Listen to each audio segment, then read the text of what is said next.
Friends, welcome you to Deepak Sharma's educational institute. Friends, क्या पढ़ने वाले हैं? Cost sheet. आपको बोर्ड पे दिख रहा होगा आज का टॉपिक क्या होने वाला है, कॉस्ट शीट, राइट। तो क्या चल रहा था? Cost accounting. कॉस्ट अकाउंटिंग में एक जो बहुत इंपॉर्टेंट टॉपिक होता है हम लोगों के लिए, वो क्या होता है? Cost sheet. ये कौन कौन पढ़ते हैं सर? हमारे सीएमए के जो स्टूडेंट्स हैं वो पढ़ते हैं। सीए हो गए, सीएस हो गए, बीकॉम हो गए, एमकॉम हो गए, बीबीए हो गए। इनफैक्ट ओडिशा बोर्ड में जो सीएचएसई बोर्ड है, उनके +2 के जो स्टूडेंट्स हैं, कॉमर्स +2 के, वो भी इस चैप्टर को पढ़ते हैं। ठीक है, कॉस्ट अकाउंटिंग उनका होता है +2 में, वो लोग भी ये पढ़ते हैं। तो ये वीडियो किन लोगों के लिए यूजफुल होगा? नहीं, इन लोगों के लिए यूजफुल होने वाला, राइट। तो इस वीडियो में हम लोग क्या करने वाले हैं, पहले एजेंडा डिस्कस कर लेते हैं। मैं आपको बताऊंगा कॉस्ट शीट क्या होता है, right. What is cost sheet, cost sheet क्यों बनाते हैं, कॉस्ट शीट हमें किस किस चीज़ों में फैसिलिटेट करती है, क्या क्या चीज़ में हमें हेल्प प्रोवाइड करती हैं, एंड एक्चुअली उसका फॉर्मेट क्या होता है, एंड फॉर्मेट का ऐसा होने का पीछे लॉजिक क्या था। Most important part which I am going to discuss in this video is कि कॉस्ट शीट का जैसा मैं फॉर्मेट देने वाला हूँ, उस फॉर्मेट होने का कारण क्या है। जैसे फॉर एग्जाम्पल क्लोजिंग स्टॉक का वैल्यूएशन, आप सभी लोगों ने सुना होगा कि क्लोजिंग स्टॉक जो है, क्लोजिंग स्टॉक क्या मैं बोल रहा हूँ, स्टॉक बोल रहा हूँ, मतलब ओपनिंग स्टॉक है, क्लोजिंग स्टॉक हो, ठीक है। वो जो कॉस्ट अकाउंटिंग के अंदर में किस वैल्यू पे हम लोग वैल्यूएशन करते हैं, कौन सा स्टेज पे हम लोग वैल्यूएशन करते हैं सर? कॉस्ट ऑफ प्रोडक्शन पे। ऐसा क्यों होता है? जो हमारा कॉस्ट अकाउंटिंग के अंदर में कॉस्ट का वैल्यूएशन होता है, स्टॉक का वैल्यूएशन होता है, वो हमेशा स्टॉक जो है ना, वो कॉस्ट ऑफ प्रोडक्शन पे वैल्यू होता है। ऐसा क्यों होता है ना? क्या रीजन है कि opening stock of raw material, working progress and finish goods है, उसको हम लोग ऐड कर लेते हैं, लेकिन क्लोजिंग स्टॉक को वही closing stock of raw material हो गया, closing stock of working progress हो गया, closing stock of finish goods हो गया, इन सब चीज़ों को हम लोग लेस करते हैं। क्या लॉजिक है? पूरा लॉजिकल होने वाला है। आई एम डैम श्योर कि ये वीडियो खत्म होने के बाद आप कुछ ऐसा लेकर जाओगे जो इससे पहले आपको कॉस्ट शीट के बारे में नहीं मालूम था। आई कैन गारंटी यू, बस बने रहे मेरे साथ में, ठीक है। और ठीक है, स्टार्ट करते हैं। देखो फ्रेंड्स, मैं इन चीज़ों को पहले तो इरेज कर देता हूँ। देखो क्या लिखा है, कॉस्ट शीट। आखिर कॉस्ट शीट क्या होता है? What is a sheet? Cost sheet is a statement. What is it? Cost sheet is a statement. Okay, and why do we prepare cost sheet? In order to identify or ascertain the cost of goods produced. जो goods हमारा produce हुआ है उसकी total cost क्या आ रही है, ठीक है, वो हमें फैसिलिटेट करता है। कॉस्ट शीट से हम लोग ये जान पाते हैं कि कॉस्ट क्या है, जो हमने प्रोडक्ट बनाया उसकी टोटल कॉस्ट क्या है, क्या। सेकेंडली, ये हमें ब्रेकअप ऑफ कॉस्ट प्रोवाइड करता है, ब्रेकअप ऑफ कॉस्ट प्रोवाइड करता है, मतलब कौन कौन सी स्टेज पे कितना कितना कॉस्ट इनकर हुआ। से फॉर एग्जाम्पल, फैक्ट्री में कितना खर्च लगा, राइट, ऑफिस में कितना खर्च लगा उस प्रोडक्ट के कारण में, सेलिंग एंड डिस्ट्रीब्यूशन में कितना खर्च लगा उस प्रोडक्ट के कारण में, रिसर्च एंड डेवलपमेंट में कितना खर्च लगा उस पर्टिकुलर प्रोडक्ट के बारे में। जिस पर्टिकुलर प्रोडक्ट या प्रोजेक्ट या डिवीजन, पर्टिकुलर प्रोजेक्ट या प्रोडक्ट का हम लोग कॉस्ट कैलकुलेट कर रहे हैं, उस पर्टिकुलर प्रोजेक्ट पे या फिर पर्टिकुलर प्रोडक्ट पे कॉस्ट कितना लगा, कौन कौन से स्टेज में कितना कितना कॉस्ट लगा, वो सारा चीज जो है हमें कॉस्ट शीट में पता चलता है, ठीक है। एक इसका फॉर्मेट देखते हैं, उसके फॉर्मेट का ऐसा होने का लॉजिक भी देखते हैं। आइए देखिए, राइट फ्रेंड्स। तो क्या करते हैं ना, ये जो कॉस्ट शीट है, कॉस्ट शीट को समझने से पहले, उसके फॉर्मेट में जाने से पहले मैं क्या चाहता हूं, आपको दो कॉस्ट समझाना चाहता हूं। ये जो कॉस्ट है ना, कॉस्ट का मतलब जैसा मैं हमेशा बोलता आता हूं, कॉस्ट का मतलब क्या है? Cost is the amount of resources that is given up, why, for the production of goods और रेंडरिंग ऑफ सर्विसेज। गुड्स का प्रोडक्शन होने के लिए, सर्विस का रेंडर होने के लिए जो भी कॉस्ट हमें इनकर करना पड़ता है, that is what cost. Now this cost can be of two type, okay. एक हो सकता है हमारा डायरेक्ट, मैं इसको दो कैटेगरी में बांटता हूं समझाने के लिए, डायरेक्ट, और एक होता है इनडायरेक्ट। इनडायरेक्ट कॉस्ट और डायरेक्ट कॉस्ट। डायरेक्ट कॉस्ट का मतलब होता है जो कॉस्ट डायरेक्ट मटेरियल में लगा, डायरेक्ट लेबर में लगा एंड डायरेक्ट एक्सपेंसेस में लगा। इनडायरेक्ट कॉस्ट का बोलने का मतलब होता है वो कॉस्ट जो इनडायरेक्ट मटेरियल में लगा, इनडायरेक्ट लेबर में लगा एंड इनडायरेक्ट एक्सपेंस में लगा। ऑलराइट, तो ये सबसे समझ लेते हैं ना कि डायरेक्ट मटेरियल क्या होता है, डायरेक्ट लेबर क्या होता है, डायरेक्ट एक्सपेंसेस क्या होता है। तो हम लोग समझ जाएंगे कि हाँ, डायरेक्ट कॉस्ट क्या होता है। देखो, जब मैं बोलता हूं ना कि डायरेक्ट मटेरियल, तो इसका बोलने का ये मतलब होता है प्रोडक्ट को आप लोगों ने उठाया और प्रोडक्ट को उठाते के साथ आपको पता चल पा रहा है कि इसमें तो ये मटेरियल लगा है, इसमें तो इतने का मटेरियल लगा है, ठीक है। अगर आप ये आइडेंटिफाई कर पाते हो किसी भी पर्टिकुलर प्रोडक्ट को उठाने के बाद कि हाँ भैया इसमें तो इतने का मटेरियल लगा होगा, then the material is known as, और मटेरियल का cost is known as direct material. Why? Because the cost can be directly attributable to a particular product, है ना। The cost of material can be directly attributable और can be directly allocated to a particular cost centre और cost unit, ठीक है। तो हम लोग उसको बोलते हैं कि डायरेक्ट मटेरियल। क्यों? किसी भी प्रोडक्ट को उठाते के साथ हम लोग डायरेक्टली आइडेंटिफाई कर पा रहे हैं। एक लकड़ी को, एक टेबल को उठाओ जो लकड़े का बना हुआ है, ठीक है, वुड का बना हुआ है, टिम्बर का बना हुआ है। टेबल को उठाओ, सबसे पहली चीज आपको क्या दिखाई देगी? लकड़ी। है ना, पूरा टिम्बर दिखाई देगा, तो आप वो बोल पाते हो कि डायरेक्ट मटेरियल है, राइट। लेकिन उसी टेबल को जोड़ने के लिए कितना हम लोगों को नील्स लगाना पड़ा होगा, आपस में लेग्स को जोड़ने के लिए हमें नील्स की यूज़ करनी पड़ी होगी, फेविकॉल लगाना पड़ा होगा, गम्स जो बोलता है ना वो लगाना पड़ा होगा। तो क्या उसकी कॉस्ट आइडेंटिफाई कर सकते हैं, कितना नील्स लगा, कितने रुपए का नील्स लगा, क्या वो आइडेंटिफाई कर सकते हैं? नहीं सर, वो आइडेंटिफाई नहीं है, वो हमारे लिए पॉसिबल नहीं है कि हम लोग डायरेक्टली आइडेंटिफाई कर पाए। Yes we can identify but not directly. In that case उसको बोलते हैं इनडायरेक्ट मटेरियल, राइट, उसको बोलते हैं indirect material. Nails Fevicol used in a table that is indirect material. लेकिन वहीं पे जो टोटल का टोटल टिम्बर है, वुड है, that is direct material. Why? Because the cost can be directly identifiable, the cost can not be directly identifiable. Alright, उसी तरह direct labour है, पर्टिकुलर प्रोडक्ट को बनाने के लिए मुझे पता चलता है कि हाँ ये लेबर काम किया, इस पे इतने घंटे काम किया है, और अगर इस प्रोडक्ट पे इतने घंटे अगर एक लेबर काम करे, एक वर्कर काम करे, तो ये पर्टिकुलर प्रोडक्ट बन जाएगा, गुड्स में कन्वर्ट हो जाएगा, फिनिश गुड्स में कन्वर्ट हो जाएगा, then that labour cost is direct labour cost. But वहीं अगर मैं बहुत सारा प्रोडक्ट बना रहा हूँ और बहुत सारे लेबर उस पर काम कर रहे हैं, बहुत सारे वर्कर काम कर रहे हैं उस प्रोडक्ट को बनाने के लिए, एंड सारे लेबर के लिए मैंने एक ऊपर में मैनेजर रख दिया है ना, सुपरवाइजर रख दिया है, जो क्या कर रहा है, सारे के सारे जितने भी मेरे लेबर है उसको सुपरवाइज कर रहा है, उसको गाइड कर रहा है कि ऐसे काम करो, वैसे काम करो, ऐसे प्रोडक्शन करो, राइट। इन दैट केस जो सुपरवाइजर है ना, वो सुपरवाइजर की जो कॉस्ट है ना, सुपरवाइजर की जो कॉस्ट है वो मेरे लिए इनडायरेक्ट लेबर हो जाएगी, ठीक है। वो क्यों इनडायरेक्ट लेबर हो जाएगी? क्योंकि उसकी कॉस्ट मैं डायरेक्टली आइडेंटिफाई नहीं कर पा रहा हूँ इन ए पर्टिकुलर प्रोडक्ट। एक प्रोडक्ट को उठा के मैं ये नहीं बोल पा रहा हूँ कि इसमें सुपरवाइजर का कॉस्ट कितना लगा है, राइट। इन दैट केस वो जो कॉस्ट हो जाएगी वो बोलते हैं इनडायरेक्ट लेबर का। लेकिन वही डायरेक्ट लेबर का मतलब वो प्रोडक्ट को उठाते के साथ आपको पता चल पा रहा है कि हाँ इसमें अगर इतने घंटे लेबर काम करें तो ये पर्टिकुलर प्रोडक्ट बन जाएगा, right, that is direct labour. And same is the case with direct expenses and indirect expenses, right. जो पर्टिकुलर प्रोडक्ट में अगर आइडेंटिफिएबल हो तो वो डायरेक्ट एक्सपेंसेस होंगे, पर्टिकुलर प्रोडक्ट में अगर डायरेक्टली आइडेंटिफिएबल नहीं है तो वो इनडायरेक्ट एक्सपेंसेस होंगे, ऑलराइट। तो इस चीज को आप नोट डाउन कर लीजिए।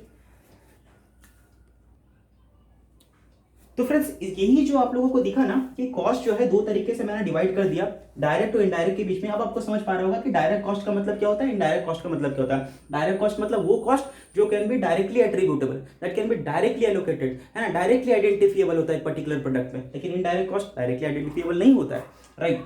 तो मैं क्या बोलता हूँ ना, जितने भी मेरे जो डायरेक्ट कॉस्ट है ना, direct material, direct labour, direct expenses, हम इन्हें बोलते हैं प्राइम कॉस्ट का एक पार्ट। ये हमारे प्राइम कॉस्ट हो जाते हैं, alright. All the direct material, direct labour and direct expenses, है ना, जो भी हमारे डायरेक्ट कॉस्ट है, जो भी हमारे डायरेक्ट कॉस्ट है, ये हमारा क्या हो जाता है, प्राइम कॉस्ट का पार्ट बनता है। लेकिन वही हमारे जो जितने भी indirect material, indirect labour and indirect expenses होते हैं वो हमारे ओवरहेड का पार्ट बनते हैं। What is it? Overhead, the cost over and above the prime cost. Prime cost के ऊपर जितना भी खर्च करते हो, प्राइम कॉस्ट के अलावा जितना भी खर्च करते हो आप एक पर्टिकुलर प्रोडक्ट में, उसको बोलते हैं ओवरहेड। क्या समझे? ओवरहेड का मतलब प्राइम कॉस्ट यानी कि direct material, direct labour, direct expenses, that is prime cost, okay. लेकिन इनके अलावा जितना भी आप लोगों ने खर्च किया एक पर्टिकुलर प्रोडक्ट के ऊपर में, वो क्या हो जाता है, ओवरहेड हो जाता है। वो उसको क्या बोलते हैं, इनडायरेक्ट कॉस्ट बोलते हैं। ओवरहेड का दूसरा नाम होता है ऑन कॉस्ट।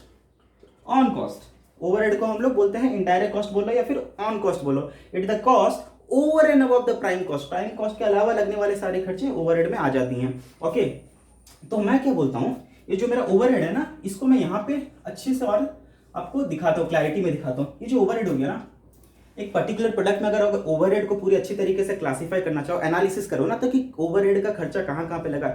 एक प्रोडक्ट को उठाओ और अगर आप इसमें खोजना चाहो कि इस पर्टिकुलर प्रोडक्ट में, सिर्फ एग्जांपल यही वो प्रोडक्ट है, और इसी प्रोडक्ट में अगर आप खोजना चाहो कि इसमें डायरेक्ट मटेरियल कहाँ है, आपको मिल जाएगा, डायरेक्ट लेबर कहाँ है, मिल जाएगा, डायरेक्ट एक्सपेंसेस कहाँ मिल जाएगा, वो प्राइम कॉस्ट का पार्ट बनेगा। लेकिन इस पर्टिकुलर प्रोडक्ट में अगर आप ओवरहेड देखो तो उस ओवरहेड को हम लोग एनालिसिस करके ना 4 पार्ट्स में तोड़ सकते हैं, ठीक है। एक होता है हमारा प्रोडक्शन ओवरहेड, एक होता है हमारा ऑफिस ओवरहेड, एक होता है हमारा सेलिंग एंड डिस्ट्रीब्यूशन ओवरहेड, और एक होता है हमारा research and development overhead, alright. ये 4 ओवरहेड है हमारे पास में। प्रोडक्शन ओवरहेड से मेरा बोलने का मतलब होता है, प्रोडक्शन ओवरहेड बोल लो इसको या फिर इसको मैन्युफैक्चरिंग ओवरहेड बोल लो, ठीक है। इसका बोलने का मतलब होता है फैक्ट्री में लगने वाले खर्चे। फैक्ट्री में एक रॉ मटेरियल आप लोगों ने खरीद के लिया है, ठीक है, आपको प्रोडक्ट बनाना है, से फॉर एग्जांपल आपको एक ये फोन बनाना है, आपको एक मोबाइल फोन बनाना है, ठीक है। उसके आप लोगों ने क्या किया, उसके लिए आप लोगों ने रॉ मटेरियल खरीद के लेके आया, राइट। लेकिन उस रॉ मटेरियल को गुड्स में कन्वर्ट करेगा कौन? फैक्ट्री में कन्वर्ट होगा। कहाँ पे कन्वर्ट होगा? फैक्ट्री में कन्वर्ट होगा। फैक्ट्री में उस पर वर्कर काम करेगा, फैक्ट्री में और भी उस पर खर्च लगेंगे, राइट। तो फैक्ट्री में लगने वाले सारे के सारे खर्चे क्या हो जाते हैं, प्रोडक्शन ओवरहेड का पार्ट माना जाता है, ऑलराइट। लेकिन ऑफिस ओवरहेड क्या होता है? देखो यार, मानते हैं कि जो प्रोडक्शन है वो कहाँ पे होता है, प्रोडक्शन कहाँ पे होता है, फैक्ट्री में होता है। ऑफिस में प्रोडक्शन होता है क्या? नहीं सर, ऑफिस में प्रोडक्शन नहीं होता। लेकिन अगर एक बात सुन लेना, अगर आपका ऑफिस आप लोगों ने सेटअप नहीं किया, ऑफिस में रहते कौन है? ऑफिस में रहता है टॉप मैनेजिंग डायरेक्टर, है ना। हमारे जो जितने भी सीईओज हैं, हमारे कौन हो गए, हमारे जो कंपनी को चलाने वाले जो हमारे मैनेजर्स है वो बैठते हैं, बोर्ड ऑफ डायरेक्टर्स बैठते हैं, ठीक है ना। तो आखिर आप लोगों ने ये ऑफिस को सेट क्यों किया? पहले पर्पस जानो, आप लोगों ने ऑफिस को सेट क्यों किया? आप लोगों ने ऑफिस को इसलिए सेट किया ताकि आपका जो day to day business activity अच्छे से चल पाए, आपका प्रोडक्शन हैम्पर ना हो, आपका प्रोडक्शन को गाइड करने के लिए, प्रोडक्शन को सुपरवाइज करने के लिए, है ना। प्रोडक्शन ठीक से हो रहा है कि नहीं हो रहा है, इस चीज के लिए आप लोगों ने क्या किया है? ऑफिस सेटअप करके रखा है। और ऑफिस में आप लोग क्या कर रहे हो? खर्च कर रहे हो। कैसे खर्च कर रहे हो? मैनेजर को बिठा के रखे हो, मैनेजर की सैलरी देनी पड़ रहा है। ऑफिस जहाँ पे है, ऑफिस का रेंट देना पड़ रहा है। ऑफिस में लाइट वाइट लगा के रखे हो, ऑफिस में आप लोगों ने एयर कंडीशनर वगैरह लगा के रखा है, ठीक है ना। इसी वैसी का खर्च आ जा रहा है। मुझे एक बात बताना, जो भी ऑफिस में खर्च हो रहा है वो खर्च हो किस लिए रहा है? वो खर्च इनडायरेक्टली हो रहा है सारे के सारे प्रोडक्ट के लिए, जो भी गुड्स मैन्युफैक्चर हो रहा है, आखिर उसी के लिए तो ये ऑफिस आप लोगों ने सेट करके रखा है ना, ताकि ऑफिस सेट रहेगा। ऑफिस अगर हमारा बरकरार रहेगा, ऑफिस अगर हमारा अच्छे से मैनेजर वहाँ पे काम करेंगे, तो हमारा प्रोडक्शन भी अच्छे से स्मूथली चलता रहेगा। जो रॉ मटेरियल की कभी हमें शॉर्टेज नहीं होगी, रॉ मटेरियल हमें जितना चाहिए होगा टाइम पे उतना हमें मिलता रहेगा। ऑलराइट, प्रोडक्शन कभी भी रुकेगा नहीं। प्रोडक्शन की जो भी रिक्वायरमेंट है मैनेजर उस पर देखते रहेंगे। अगर अच्छा क्वालिटी ऑफ लेबर चाहिए तो मैनेजर उस पर भी ध्यान देते रहेंगे। इसलिए हम लोगों ने ऑफिस सेट करके रखा। और ऑफिस का सारा खर्चा जो भी होता है, वो पर्पज क्या है, क्यों हम लोगों ने ऑफिस को सेट किया? प्रोडक्शन के लिए सेट किया है, गुड्स के लिए सेट किया है। ऑलराइट, तो ऑफिस से जुड़े हुए सारे खर्चे कहाँ आ जाएंगे? ऑफिस में आ जाएंगे, ऑफिस ओवरहेड में आ जाएंगे। सेलिंग एंड डिस्ट्रीब्यूशन, गुड्स बन गया, हाँ गुड्स बन गया, आके हमारे वेयर हाउस में स्टोर हो गया, उसको बेचना या नहीं? अरे भाई रेवेन्यू कैसे आएगा? अब तक तो खाली आउटफ्लो हुआ है, अब तक तो खाली खर्च हुआ है। यहां तक देखो ना तो अब तक खाली खर्च हुआ है। सेलिंग एंड डिस्ट्रीब्यूशन में और थोड़ा सा खर्च करोगे, किस लिए? क्योंकि आपको सेल करना है, आपको प्रोडक्ट को मार्केटेबल बनाना है, आपको प्रोडक्ट को क्या करना है ना, एडवर्टीजमेंट वगैरह करना पड़ेगा। आपको सेलिंग एजेंट हायर करने पड़ेंगे, है ना। कमीशन बेस्ड एजेंट हायर करना पड़ेगा, जो क्या करेगा, दूर दूर तक प्रोडक्ट आपको जाकर डिलीवर करेगा, दूर दूर तक आपके प्रोडक्ट को पहुंचाएगा। कस्टमर ला कर देगा जो आपके प्रोडक्ट को खरीदेंगे, है ना। तो उनको कमीशन देना पड़ता है, वो हो गया। जिस डिलीवरी वैन में अपने गुड्स को आप सेल करोगे, हर जगह पे पहुंचाओगे डिलीवरी करने के लिए, बताओ उस डिलीवरी वैन का खर्चा आएगा कि नहीं आएगा? आएगा सर। तो वो सारे जो खर्चे हैं सेलिंग एंड डिस्ट्रीब्यूशन से रिलेटेड, वो आ जाते हैं हमें सेलिंग एंड डिस्ट्रीब्यूशन ओवरहेड का पार्ट बनते हैं। एंड रिसर्च एंड डेवलपमेंट मैंने पहले भी बताया है, आपको मार्केट में एग्जिस्ट करना है तो रिसर्च एंड डेवलपमेंट कंटिन्यूसली करना पड़ेगा। नया प्रोडक्ट लाना है ना, या फिर इस पर्टिकुलर प्रोडक्ट में जो हम लोग प्रोडक्ट बना रहे हैं, जो कंटिन्यूसली कर रहे हैं, पर्टिकुलर प्रोडक्शन में हैं हम लोग, वो प्रोडक्शन ऑब्सोल्यूट होने वाला, वो प्रोडक्ट ऑब्सोल्यूट होने वाला। तो कोई नया वे ऑफ प्रोडक्शन है क्या जिससे हमारा कॉस्ट कम आए, या फिर इसी प्रोडक्ट में हम लोग कुछ नया फीचर ऐड कर सकते हैं क्या? ये सब चीज़ के लिए रिसर्च एंड डेवलपमेंट करना पड़ता है, वो सारा चीज़ रिसर्च एंड डेवलपमेंट का पार्ट बनता है। ऑलराइट, तो ये मैंने क्या किया, जो हमारा इनडायरेक्ट कॉस्ट था उसको मैंने बोला ओवरहेड है, और ओवरहेड को मैंने क्या किया, 4 पार्ट्स में डिवाइड कर दिया। और चारों पार्ट्स नहीं है, एक तरह से 4 स्टेज है ना। पहला फैक्ट्री में खर्च होता है, फैक्ट्री का खर्च होने के बाद में हमको देखते हैं कि यार ऑफिस में मैंने सेट क्यों किया है ना, यार हमारे प्रोडक्शन के लिए सेट किया है, तो ऑफिस का खर्च हमें लगा। फिर हमको जो गुड्स बन गया उसको सेल करना है, इसलिए सेलिंग एंड डिस्ट्रीब्यूशन लगा। फिर क्या हुआ, हम लोगों ने रिसर्च एंड डेवलपमेंट में खर्च किया, है ना। तो ये सारा जो है हमारा स्टेजेस, एक तरीके से ये सारा एक तरीके का स्टेज है, ठीक है। इस स्टेज में ही हमारा क्या होता है, कॉस्ट इनकर होता रहता है ग्रेजुअली, और ये हमारा ओवरहेड का पार्ट बनता है। अब देखते हैं हमारा प्रॉपरली जो शीट होगा, कॉस्ट शीट होगा, वो कैसा दिखेगा। इसको आप नोट डाउन कर लीजिए फ्रेंड्स। तो आइए फ्रेंड्स स्टार्ट करते हैं हमारा क्या, कॉस्ट शीट का फॉर्मेट। मैं यहां लिख रहा हूं स्टेटमेंट ऑफ कॉस्ट, या इसे मैं कॉस्ट शीट भी बोल सकता हूं, ठीक है। मैं स्टेटमेंट ऑफ कॉस्ट निकाल रहा हूं, मतलब ये एक ऐसा स्टेटमेंट है जो क्या करता है, ब्रेकअप ऑफ कॉस्ट दिखाता है। ये क्या दिखाता है, कौन कौन से स्टेज पे कितना कितना खर्च लगा, राइट। और ये हमें ये आइडेंटिफाई करने में, ये सर्टेन करने में हेल्प करता है कि हमारा टोटल कॉस्ट क्या है, हमारा जो प्रोडक्ट बना है उसके पास उसका कॉस्ट कितना लगा, टोटल कॉस्ट कितना लगा, राइट। वो हमें कॉस्ट शीट बतलाता है। ये कॉस्ट शीट इसलिए हम लोग बनाते हैं। देखिए इसका फॉर्मेट मैं दिखा रहा हूं आपको।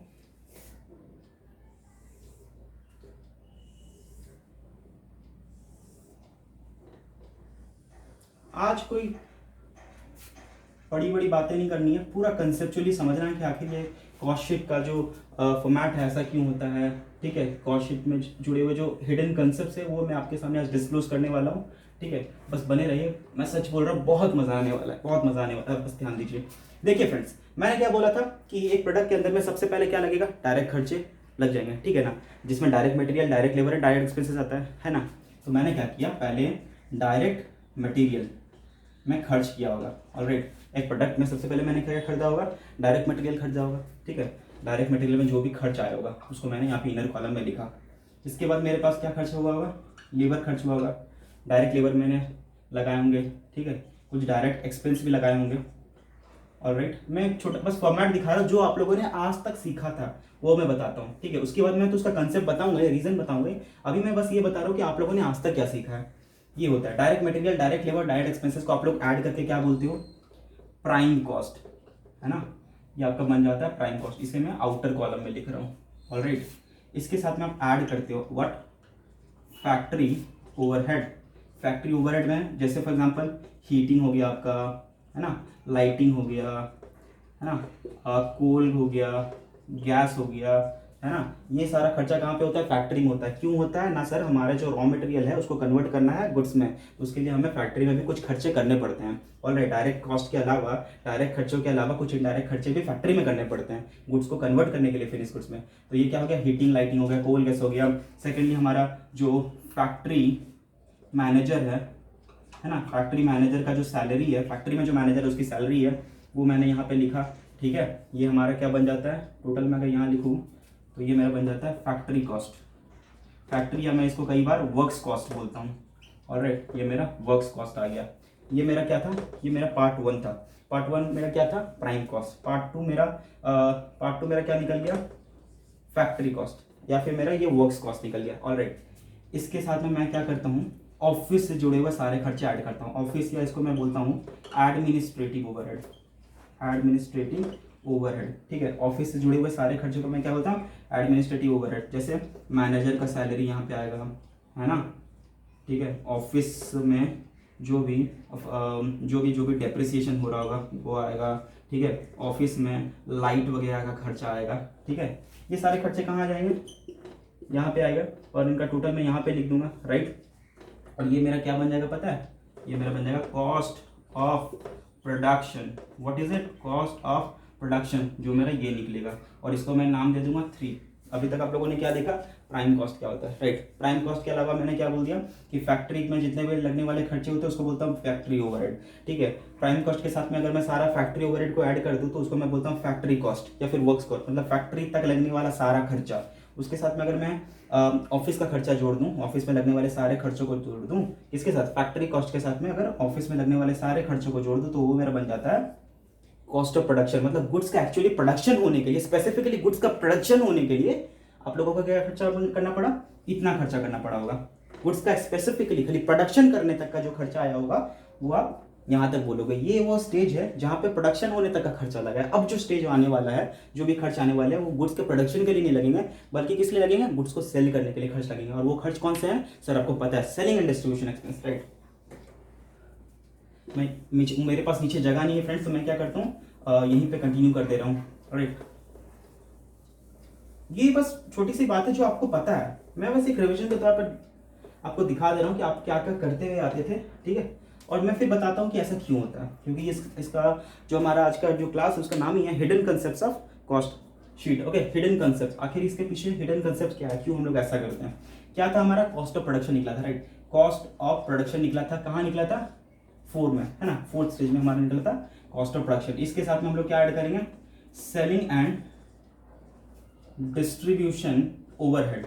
क्या है, सेलिंग एंड डिस्ट्रीब्यूशन ओवरहेड हम लोगों ने इनकर करना है। जो भी मेरा खर्च आएगा, जैसे सेल्समैन कमीशन, सेल्समैन को जो भी कमीशन देना वो मैं यहाँ पे लिख दूंगा, ऑलराइट। सेल्समैन को जो भी कमीशन देना वो मैं यहाँ पे लिखूंगा। सेकेंडली मैं क्या करूँगा बताओ, और क्या क्या होंगे, सेलिंग एंड डिस्ट्रीब्यूशन के लिए क्या क्या खर्च आएगा, डिलीवरी वैन जो होगा उसमें खर्च लगेगा, ऑलराइट, यहाँ पे आएगा। ये सारा खर्चा, ये जो कॉस्ट ऑफ प्रोडक्शन के साथ में अगर मैं सारा सेलिंग एंड डिस्ट्रीब्यूशन का खर्चा भी जोड़ दूं तो ये मेरा आ जाता है कॉस्ट ऑफ सेल्स। मतलब सेल करने तक का मेरा टोटल कॉस्ट कितना आया, कई बार इसको मैं टोटल कॉस्ट भी बोलता हूँ, ऑलराइट। मैं अज्यूम कर रहा हूँ यहाँ पे हमारा जो रिसर्च एंड डेवलपमेंट एक्सपेंसेस नहीं है, right. Research and development expenses मैंने यहाँ पे नहीं लिया है। अब ये क्या आ गया, मेरा टोटल कॉस्ट आ गया। टोटल कॉस्ट यानी गुड्स का टोटल कॉस्ट क्या गया, इसके साथ में मैं क्या करूँगा, प्रॉफिट को ऐड करूँगा, है ना, प्रॉफिट को ऐड करूँगा, और ये मेरा दे देगा सेल्स। ये क्या आ जाएगा, मेरा सेल्स आ जाएगा, है ना, सेल्स आ गया, ठीक है, सेल्स आ गया। टोटल कॉस्ट मुझे पता है, तो पर अगर ये मेरा टोटल कॉस्ट मेरा इतना है, और अगर इसे मैं नंबर ऑफ यूनिट से डिवाइड कर दूं, या फिर नंबर ऑफ टोटल क्वांटिटी जितने भी मैंने प्रोड्यूस की है उस क्वांटिटी से अगर मैं इसको डिवाइड कर देता हूँ, तो क्या आ जाएगा, मेरा पर यूनिट का कॉस्ट आ जाएगा, नहीं आएगा, पर यूनिट का कॉस्ट आ जाएगा। अगर सेलिंग प्राइस को भी मैं टोटल टोटल जो सेल का वैल्यू है, टोटल सेल वैल्यू अगर मैं नंबर ऑफ यूनिट से डिवाइड कर दूं तो क्या आ जाएगा, एक प्रोडक्ट का या फिर एक यूनिट का, एक क्वांटिटी का क्या आ जाएगा, मेरा सेलिंग प्राइस आ जाएगा, राइट। तो ये क्या है आपको एक बार नोट डाउन कर लेना है, नोट डाउन कर लीजिए। अब हम लोग आगे बढ़ते हैं जो मेन हमारा कंसेप्ट है इस वीडियो के लिए, आइए। ऑल राइट फ्रेंड्स, अभी तक तो आप लोगों ने देखा कि आप लोग करते क्या थे, ठीक है। कॉस्ट शीट जब भी आप लोग बनाते थे, जैसा मैंने आपको फॉर्मेट दिखाया, हम श्योर आप लोग फॉर्मेट वैसे ही करते थे, है ना। उसी तरीके से इनर कॉलम आउटर कॉलम में आप लोग क्या करते थे, प्राइम कॉस्ट, फैक्ट्री ओवरहेड को ऐड करते थे, वो आ जाता था फैक्ट्री कॉस्ट। उसके साथ में आप लोग ऑफिस ओवरहेड के खर्चे ऐड करते थे, वो आ जाता था आपका कॉस्ट ऑफ प्रोडक्शन। उसके साथ आप लोग ऐड करते थे सेलिंग एंड डिस्ट्रीब्यूशन का खर्चा, वो आ जाता था टोटल कॉस्ट, ऑलराइट। या फिर कॉस्ट ऑफ सेल्स आप उसको बोल लो, प्रॉफिट ऐड करते थे, सेल निकलता था, ऑलराइट। यही आप लोग करते थे। मैं क्या करने वाला हूँ, थोड़ा सा एडजस्टमेंट उसमें इंक्लूड करने वाला हूँ, थोड़ा तड़का लगाने वाला हूँ। देखो मैं एक कंसेप्ट ला रहा हूँ, उसको बोलते हैं stock. What is stock? What is stock?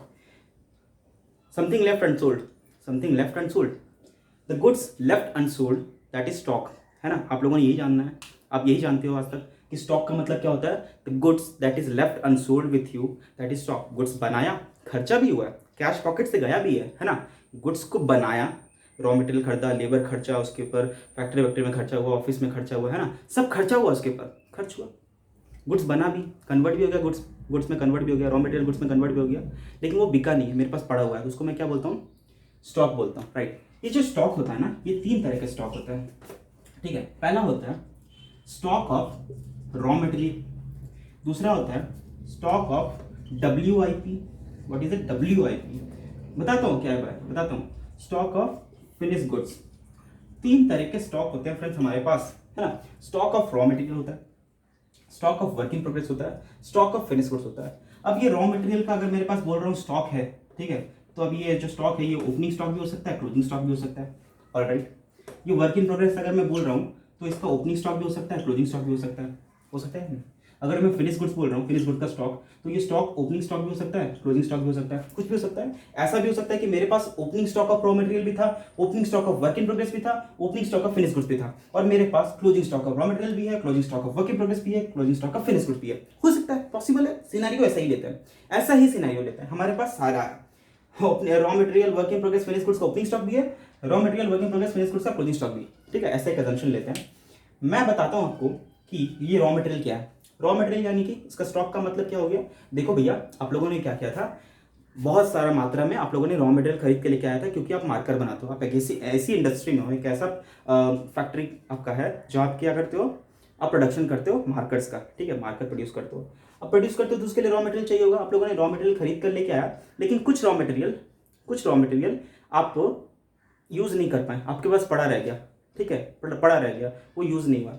तो जो यूज़ नहीं हुआ, आपके पास पड़ा रह गया है, वो आपका क्या हो गया, स्टॉक बन गया है कि नहीं। स्टॉक बन गया, जो आपके पास पड़ा हुआ रह गया, ठीक है, जो प्रोडक्शन हुआ नहीं आपके पास पड़ा रह गया, वो स्टॉक बन गया। अब वो जो मैं बोल रहा हूँ, जो स्टॉक आपके पास पड़ा रह गया रॉ मटेरियल का, वो ओपनिंग स्टॉक भी हो सकता है, क्लोजिंग स्टॉक हो सकता है। वो क्लोजिंग स्टॉक का मतलब क्या हो गया, से फॉर एग्जाम्पल एक साल है, ठीक है, 1 जनवरी से साल स्टार्ट हुआ, 31 दिसंबर को आ गया, साल खत्म हो गया, ठीक है। आप अपना कॉस्टिंग करना चाहते हो, अपना कॉस्ट कैलकुलेट करना चाहते हो, ठीक है। तो देखो यार, आप लोग अपना कॉस्ट शीट बना रहे हो, ठीक है, अपना कॉस्ट शीट बना रहे हो, फॉर्मेट आपने लोगों ने रेडी कर लिया, लेकिन आप सोचो यार कि जो रॉ मटेरियल आप लोगों ने खरीदा, क्यों खरीदा, प्रोडक्शन करने के इरादे से, लेकिन आप वो रॉ मटेरियल को यूज ही नहीं कर पाए, साल में आपके पास पड़ा रह गया, वो यूज ही नहीं हो पाया। मैं मानता हूं आपके पॉकेट से खरीदने वक्त, आपके पॉकेट से उन रॉ मटेरियल को खरीदते वक्त पैसे तो गए, लेकिन क्या वो एक्चुअली प्रोडक्शन में खर्च हुआ है। आप जो निकाल रहे हो, स्टेटमेंट निकाल रहे हो ना, ये जो कॉस्ट शीट का स्टेटमेंट निकाल रहे हो, स्टेटमेंट क्या लिख कर निकाल रहे हो, आप स्टेटमेंट ऑफ गुड्स प्रोड्यूस निकाल रहे हो ना, है ना, cost, statement of cost showing the goods produced, ठीक है। जो गुड्स आपके पास प्रोड्यूस्ड हुआ है उसका कॉस्ट निकाल रहे हो, इसका कॉस्ट नहीं निकाल रहे हो कि आप लोगों को खरीदने में कितना खर्चा आया। खरीदने में खर्चा है तो मैं बोलूंगा हाँ, जो आप लोगों ने जितना यूज किया प्रोडक्शन के लिए वो भी आपका खर्चा है, जो आपके पास स्टॉक में पड़ा हुआ वो भी खर्चा है, मानता हूं मैं। लेकिन गुड्स का प्रोडक्शन करने के लिए आपके पास कितना खर्च लगा।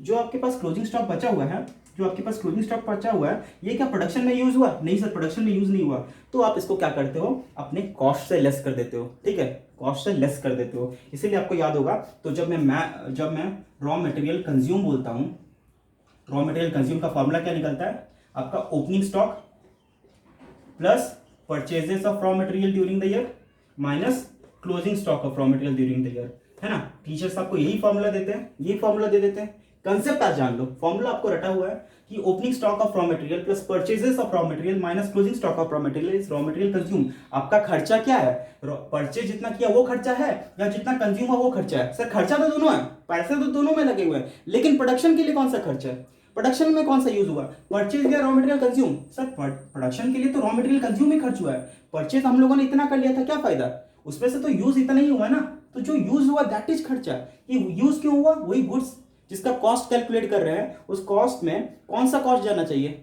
जिस गुड्स का हम लोग टोटल कॉस्ट कैलकुलेट कर रहे हैं उसमें कौन सा कॉस्ट जाना चाहिए, सर जो रॉ मटेरियल कंज्यूम हुआ, जो खर्च हुआ एक्चुअली जितना लगा उसका कॉस्ट जाना चाहिए। ये नहीं कि हम लोगों ने जितना खर्च खरीद लिया, जितने का हम लोग रॉ मटेरियल खरीद लिए उसका सारा का सारा कॉस्ट हम लोग अपना अपना जो यूनिट्स है, जो प्रोडक्शन है उसमें डाल देंगे, कैसे पॉसिबल है? आपके पास तो रॉ मटेरियल पड़े हुए हैं ना, आपके पास तो रॉ मटेरियल पड़े हुए हैं, ये आपका क्लोजिंग स्टॉक है, मतलब कि इस साल यूज नहीं हुआ लेकिन ये अगले साल यूज होगा, इस साल के लिए क्लोजिंग स्टॉक है, अगले साल के लिए ओपनिंग स्टॉक हो जाएगा। ऑलराइट, अगले साल के लिए अगर ये ओपनिंग स्टॉक हो जाएगा तो ये अगले साल जब यूज होगा तो अगले साल के खर्च में डालना, अगले साल जब गुड्स बनाओगे तो उसके खर्च में डालना है ना। आज क्यों डाल रहे हो ये क्लोजिंग स्टॉक का खर्च, आज क्यों डाल रहे हो? अब देखो मैंने यहाँ पे क्या किया, ओपनिंग स्टॉक को ऐड किया है कि नहीं, परचेज के साथ में, रॉ मटेरियल परचेज के साथ में जो ओपनिंग स्टॉक है उसको मैं ऐड क्यों कर रहा हूँ, क्यों ऐड कर रहा हूँ कि बताओ, क्योंकि ये पिछले साल का बचा हुआ है, ये पिछले साल का क्लोजिंग स्टॉक है, इस साल का ओपनिंग स्टॉक है, ये पिछले साल यूज नहीं हो पाया था, इसलिए मैंने क्या किया था, खर्च से इसको माइनस कर दिया था, खर्च से इसको माइनस कर दिया था, क्योंकि ये पिछले साल में लगा ही नहीं, प्रोडक्शन में यूज हुआ ही नहीं, तो प्रोडक्शन में यूज हुआ नहीं तो मैं प्रोडक्ट पे उसका लोड कैसे डालूं, वो खर्च प्रोडक्ट में कैसे ऐड करूं, नहीं कर सकता, ठीक है ना। अगर लगता खर्च होता प्रोडक्ट पे होता तो मैं ऐड करता, जो मैं यहाँ पे कर रहा हूँ, क्यों यहाँ पे ऐड कर रहा हूँ ये ओपनिंग स्टॉक, यही वैल्यू फॉर एग्जाम्पल ये 10,000 रुपीज मैं कल लेस किया था, से फॉर एग्जांपल कल लेस किया था, आज मैं इसको ऐड कर रहा हूं, क्यों कल इसलिए लेस किया था क्योंकि कल का खर्चा नहीं था, कल मेरा क्लोजिंग ईयर था, साल खत्म हो रहा था, बैलेंस शीट क्लोज करना था, कल मैंने क्या किया भाई, कल के खर्चे से उसको लेस किया क्योंकि कल का खर्चा था ही नहीं, ये मैंने प्रोडक्शन में आज यूज करना है, तो प्रोडक्शन में आज यूज होगा तो खर्च भी आज होगा, ये प्रोडक्शन करने के लिए आज यूज होगा, तो ये खर्च आज का बनेगा। फिर उसी तरह आज इस साल फिर से मेरा कुछ क्लोजिंग स्टॉक रह जाएगा, उसमें मैं क्या करूंगा, कॉस्ट से निकाल दूंगा, जितना भी मैंने खर्च किया है, जितना भी मैंने खर्च किया परचेज से मैं उसको निकाल दूंगा, क्यों, क्योंकि ये तो यूज हुआ नहीं, अगर ये यूज हुआ नहीं, अगर मैं इसको खर्च में इंक्लूड करके ही छोड़ देता हूँ तो क्या होगा पता है, ये सारा का सारा परचेज का खर्चा जो है वो मेरे उन्हीं प्रोडक्ट पे चल जाएगा, उन्हीं प्रोडक्ट पे चढ़ जाएगा जिस प्रोडक्ट में मैं ये यूज भी नहीं किया हूँ, जो क्लोजिंग स्टॉक यूज भी नहीं हुआ है उसका कॉस्ट आप जबरदस्ती डाल रहे हो उन प्रोडक्ट पे जो प्रोड्यूस हो चुका है, जो कि गलत है। इसलिए आप लोग क्या करते हो, ओपनिंग स्टॉक को ऐड करते हो, क्लोजिंग स्टॉक को लेस करते हो। ओपनिंग स्टॉक इस साल खर्च होगा, इस साल के प्रोडक्शन में यूज होगा, इसलिए आप इस साल ऐड कर लेते हो, लेकिन क्लोजिंग स्टॉक जबकि आपका पेमेंट हुआ है, क्लोजिंग स्टॉक को खरीदने के लिए भी जो इसी से बचा होगा, आपको खरीदने के लिए भी फीफो मेथड अगर यूज करो तो ये पहले खर्च हो जाएगा, आपका क्लोजिंग स्टॉक यहां से बचेगा, परचेज वाले से बचेगा, परचेज वाले लॉट से बचेगा। क्लोजिंग स्टॉक को खरीदने के लिए आई एग्री, आपका पेमेंट लगा होगा, आपके पॉकेट से पैसे गए होंगे, लेकिन हाँ क्लोजिंग स्टॉक का खर्च इस साल नहीं मानोगे, अगले साल मानोगे, जब अगले साल यूज होगा, इस साल यूज नहीं हुआ, इस साल खर्च नहीं मानोगे, इसलिए खर्च से लेस करो। इस यही रीजन है, हम लोग जब भी रॉ मटेरियल कंज्यूम निकालते हैं ओपनिंग स्टॉक को ऐड करते हैं, परचेज के साथ में क्लोजिंग स्टॉक को लेस कर देते हैं। ऑलराइट, ये कंसेप्ट समझ आया, इसको लिखो, ठीक है, लिख लिया आप लोगों ने। अब देखो क्या करते हैं, ये तो हमारा रॉ मटेरियल का स्टॉक को मैंने डील कर लिया, रॉ मटेरियल का ओपनिंग स्टॉक का एडजस्टमेंट क्या होगा, क्लोजिंग स्टॉक का एडजस्टमेंट क्या होगा, मैंने डील कर लिया। ओपनिंग स्टॉक खर्च में ऐड होगा, क्लोजिंग स्टॉक इस साल के खर्च से लेस होगा। ऑलराइट, ये तो मेरा समझ आ गया मुझे। अब मैं आता हूँ डील करता हूँ वर्क इन प्रोग्रेस पे। सर WIP इसका मतलब होता है, इसका फुल फॉर्म होता है actually work in progress. Work in progress इसका मतलब होता है वो प्रोडक्शन या फिर वो गुड्स का प्रोडक्शन जो आप लोगों ने स्टार्ट तो किया लेकिन खत्म नहीं किया, मतलब काम अधूरा है, काम अधूरा है। आप लोगों ने काम स्टार्ट किया, चाहे किसी प्रोजेक्ट पे काम स्टार्ट किया, फिर किसी गुड्स का प्रोडक्शन पे काम स्टार्ट किया, काम स्टार्ट तो हो गया, ठीक है, रॉ मटेरियल लेबर एक्सपेंसेस कुछ हद तक लग भी चुके हैं, लेकिन वो काम कंप्लीट नहीं हुआ, तो हम लोग उसको क्या बोलते हैं, वर्क इन प्रोग्रेस। जो वर्क अभी प्रोग्रेस में है, वर्क कंप्लीट नहीं है। अगर वर्क कंप्लीट हो जाता तो हम लोग उसको फिनिश गुड्स बोलते हैं, वर्क कंप्लीट हो जाता तो फिनिश गुड्स बोलते हैं, लेकिन वर्क कंप्लीट नहीं हुआ इसलिए उसको हम लोग बोल रहे हैं इन प्रोग्रेस है, कंप्लीट होने वाला, हुआ नहीं, होने वाला। 60% 70% काम हो चुका है, 30-40% बाकी है, राइट। तो मेरा आप लोगों के लिए एक क्वेश्चन होगा, बड़ा लॉजिकल क्वेश्चन होगा, सुन के समझ के ध्यान से आंसर देना, रॉन्ग आंसर मत देना। वर्क इन प्रोग्रेस में बोलता हूँ 60-70% काम है, हो गया, समझो 60-70% मेरा काम कंप्लीट हो चुका है, लेकिन 30-40% काम कंप्लीट नहीं हुआ। इस साल की बात कर रहा हूँ, इस साल की बात कर रहा हूँ, ठीक है ना। तो मुझे बताओ क्या खर्च पूरा 100% हो गया होगा, क्या खर्च 100% हो गया होगा? हाँ, सोच कर बोलना, नहीं सर खर्च भी नहीं होगा ना। वर्क इन प्रोग्रेस का मतलब ही तो होता है ना जिसमें ऐसा कोई आउटपुट जिस पे खर्च भी पूरा नहीं लगा और वो कंप्लीट भी नहीं हुआ। अगर वो कंप्लीट हो जाता, कंप्लीट अगर हो जाता वो प्रोडक्ट तो उसको मैं फिनिश गुड्स बोलता, तो उस पर खर्च भी पूरा लग गया होता। लेकिन ऐसा कोई प्रोडक्ट जो कंप्लीट ही नहीं हुआ तो उस पर खर्च पूरे कैसे लग सकते हैं? खर्च पूरे नहीं लग सकते, ऑलराइट। लेकिन हाँ, आप बोलोगे कि सर लेकिन कुछ कुछ ऐसे कंपनीज होते हैं, कुछ कुछ ऐसे ऑर्गेनाइजेशन होते हैं जिसमें मटेरियल जो है ना इंसेप्शन पे चल जाता है। Materials at the start of the process में ही हम लोग मशीन में झोंक देते हैं, मशीन में डाल देते हैं सारा का सारा मटेरियल। हाँ, वो कोई कुछ एक्सक्लूजन है, वो कुछ अलग अलग इंडस्ट्रीज है जहाँ पे ऐसा होता है कि प्रोडक्शन स्टार्ट होने के पहले ही सारा का सारा मटेरियल हम लोग क्या करते हैं, मशीन में डाल देते हैं और वो प्रोसेस होता रहता है। इन दैट केस मटेरियल हाँ 100% कंप्लीट है, मटेरियल 100% यूज हो चुका है। क्या लेबर एंड ओवरहेड भी लगेगा, लेबर एंड एक्सपेंस भी लगेगा, क्या वो उसमें लग चुका है जब पूरा का पूरा कंप्लीट हो चुका है? नहीं सर, लेबर और एक्सपेंस तो अभी भी लगना बाकी है और भी खर्च लगेंगे, तब वो जाके work in progress finish goods में तब्दील होगा। ऑलराइट, मेरा आप लोगों के लिए नेक्स्ट क्वेश्चन होने वाला है। देखो, वर्क इन प्रोग्रेस कौन सी इंडस्ट्रीज में होता है? बहुत यार कंसेप्चुअल चल रहा हूं मैं, बहुत कंसेप्चुअल चल रहा हूं, ठीक है, नहीं मिलेंगे ऐसी चीजें, आज पढ़ लो। वर्क इन प्रोग्रेस जो मैं बोलता हूं, वर्क इन प्रोग्रेस ये कैसी इंडस्ट्रीज में होता है? सर मेरा मतलब समझ नहीं आया। मेरा घर बाजू में, ठीक है, बाजू में क्या है, एक टेलर का शॉप है, एक बहुत अच्छा टेलर है। मैंने बहुत बार उससे बहुत सारे करवाया है, कपड़े उपड़े सिलवाए हैं उसके पास में, बहुत अच्छा टेलर है। लेकिन मुझे बात बता रहा हूँ, वो जो सामने वाला टेलर है ना, वो क्या करता है मालूम?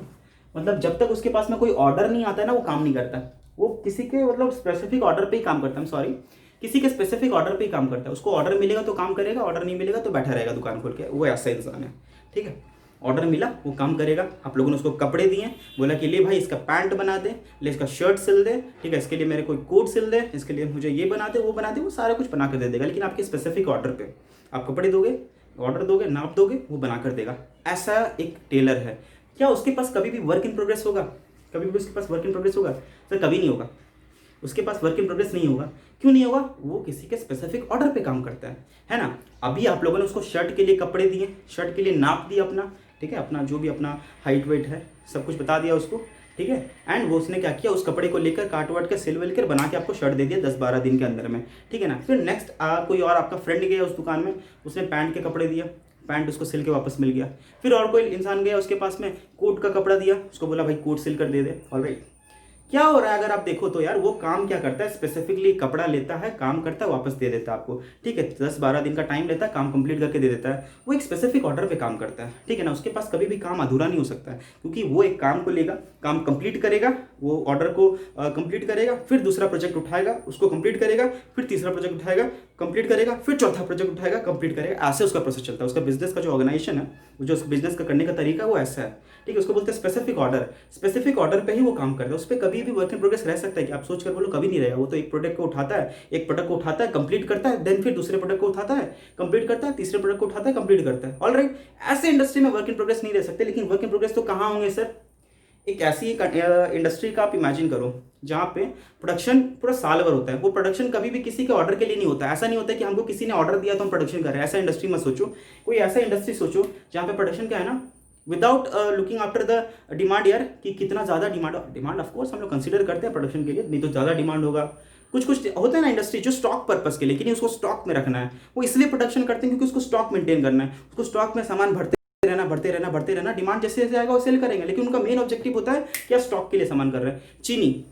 चीनी ऐसा होता है क्या, ठंड के दिन में मिलता है, गर्मी के दिनों में नहीं मिलता है ना। ऐसा होता है क्या, जून अगस्त में मिलेगा आपको चीनी और आपको सितंबर में नहीं मिलेगा? ऐसा होता है क्या? आपको जनवरी फरवरी मार्च में आपको ये मिल जाएगा लेकिन ये महीने में नहीं मिलेगा चीनी? ऐसा कुछ है क्या? नहीं यार, ऐसा नहीं है। चीनी तो पूरा साल भर मिलता है, मतलब प्रोडक्शन भी साल भर होता रहता है, प्रोडक्शन भी साल भर हो रहा होगा, तभी तो साल भर चीनी मिल रहा है ना। क्यों करता है वो बनाता है, चीनी बना रहा है, मस्त से सामान लेकर आता है, चीनी बनाता है, स्टॉक करता है, फिर खत्म होते जाता है जिस तरह से सामान, वो प्रोडक्शन करते जाता है, रेगुलर बेसिस पे उसके यहाँ पर प्रोडक्शन हो रहा है चीनी, शुगर इंडस्ट्री में। तो इस केस में ऐसे इंडस्ट्री में वर्क इन प्रोग्रेस का होना जायज़ है, होगा ही होगा। कैसे होगा यार? देखो यार, प्रोडक्शन मैंने क्या किया, मशीन में सामान डाल दिया, मशीन में मटेरियल डाल दिया, उस पर वर्कर काम कर रहा है, मशीन पे वर्कर काम कर रहा है, खर्च भी ग्रेजुअली लग रहे हैं, फैक्ट्री में, ऑफिस में, है ना, खर्च लगे जा रहे हैं, सेल हो रहा है, फिर मैं प्रोडक्शन कर रहा हूँ, वो प्रोसेस चलता रह रहा है। साल जब खत्म हो जाएगा, क्या गारंटी है कि सारा का सारा मटेरियल मैंने जो मशीन में डाला वो फिनिश गुड्स बन के निकल गया होगा? क्या गारंटी है? हो सकता है ना, साल खत्म हो गया, मैंने मशीन को में डाल दिया सारा का सारा मटेरियल, जो भी अपना जो शुगर केन होता है मैंने डाल दिया मशीन में, तो वो प्रोसेस में ही हो रहा है, प्रोसेस ही हो रहा है। उस पर वर्कर अभी और काम करना बाकी था, उसमें और कुछ खर्च लगने बाकी थे, मटेरियल भी पूरी तरीके से कंज्यूम नहीं हुआ है, तो वो तो वर्क इन प्रोग्रेस रह गया ना, क्योंकि साल खत्म हो गया, मेरा प्रोडक्शन तो कंप्लीट हुआ नहीं है, मशीन में कुछ कुछ कुछ मटेरियल अभी भी मशीन में फंसे हुए हैं, उसका प्रोसेस होना बाकी था, लेकिन मेरा साल खत्म हो गया। इन दैट केस हम लोग उसको क्या बोलेंगे, वर्क इन प्रोग्रेस। तो वो क्या हो गया, क्लोजिंग वर्क इन प्रोग्रेस हो गया। अब क्लोजिंग वर्क इन प्रोग्रेस हो गया तो सोचो क्या होना है। आप लोगों को मैंने अभी अभी बताया था कि जितने भी रॉ मटेरियल के स्टॉक होते हैं, है ना, ओपनिंग या क्लोजिंग हो गए।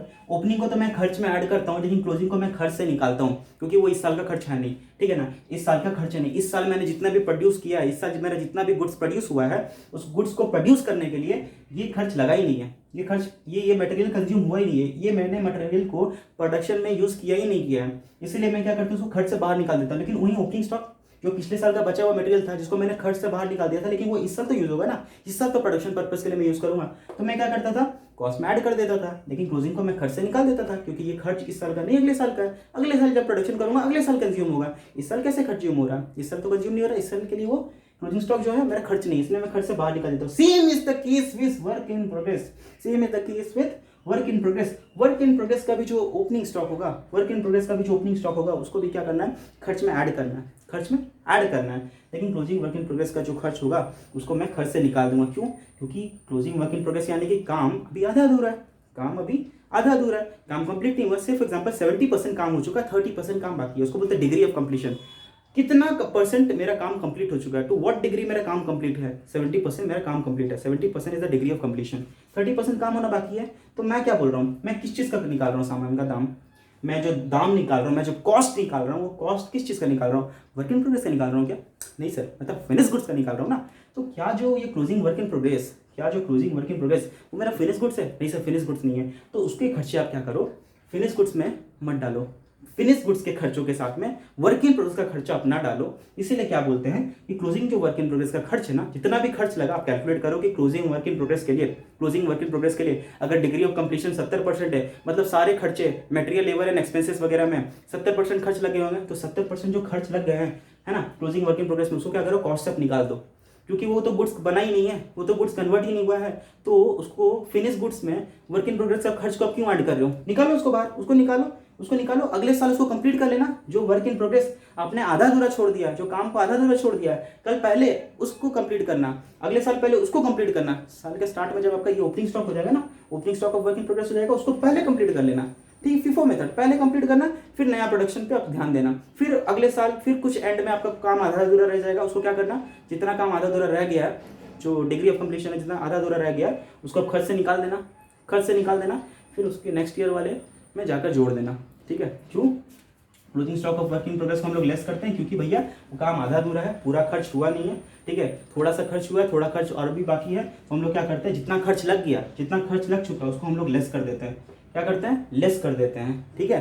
क्यों? क्योंकि वो इस साल के खर्च में हम लोग नहीं जोड़ते, क्योंकि इस साल हम लोग जो खर्च निकाल रहे हैं वो फिनिश गुड्स का खर्च निकाल रहे हैं, वर्क इन प्रोग्रेस का खर्च, ठीक है ना, आधा अधूरे काम का खर्च हम लोग पूरे काम में क्यों जोड़े? इसलिए हम लोग क्या करते हैं, आधे अधूरे काम का खर्च हम लोग इस साल निकाल देते हैं, अगले साल लेकर चल जाएंगे इसको, और अगले साल इस पे और भी कुछ काम होगा। जो 70% कंप्लीट था तो और 30% काम लगेगा, 60% काम कंप्लीट था तो अगर उस पर और 40% काम होगा, तो काम कंप्लीट जब हो जाएगा 100%, हम लोग क्या करेंगे, 100% ठीक 100% जो खर्च है अगले साल के प्रोडक्शन में जोड़ देंगे। अगले साल हम लोग ऐसा सोचेंगे कि हाँ, हम लोगों ने सारा प्रोडक्शन इस साल किया है। ठीक है? इसलिए हम लोग opening stock of work in progress का खर्च जो है जाके ऐड तो कर लेते हैं। Opening stock of work in progress हम लोग क्या करते हैं, ऐड कर देते हैं खर्च में। क्यों?